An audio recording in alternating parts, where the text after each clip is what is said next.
ओखलढुङ्गामा विभिन्न ठाउँमा भएको हत्या तथा लुटपाटसँगै जनमाजमा एकदमै त्रास फैलिएको छ।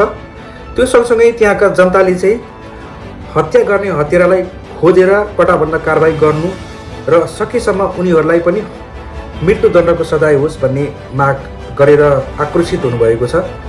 पछिल्लो समय साँच्चै भन्नुपर्दा ओखलढुङ्गा जिल्लाको पूर्वी भाग चिसङको गढी एकदमै शोकमा छ र त्रासमा पनि छ। यहाँहरूलाई अवगत गराउन चाहे र केही समय अगाडि ओखलढुङ्गाको चारखु मा र ओखलढुङ्गा जिल्लाको भदौरेमा बेग्ला बेग्ली दुई ठाउँमा भएको हत्या तथा लुटपाटमा संलग्न 4 जना गिरोहलाई जिल्ला अदालतले चाहिँ पूर्वपक्षका लागि जेल चलन गरेको छ।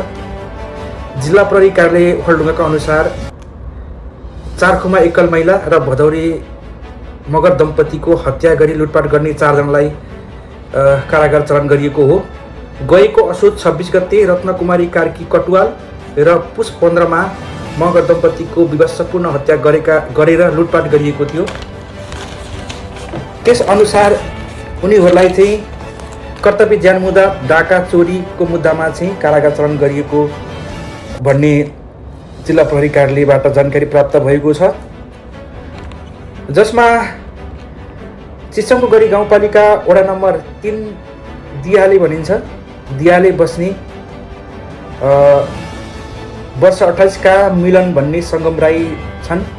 सोही गाउँपालिका 4 का 30 वर्षीय विनोद राई छन् र सोही गाउँपालिका केही 30 वर्षीय प्रकाश भुजेल पनि छन् र सोही गाउँपालिका वडा नम्बर 8 का 30 वर्षीय दोर्जे भन्ने अशोक भुजेल पनि छन्। उहाँहरूलाई चाहिँ जेल चलन गरिएको छ।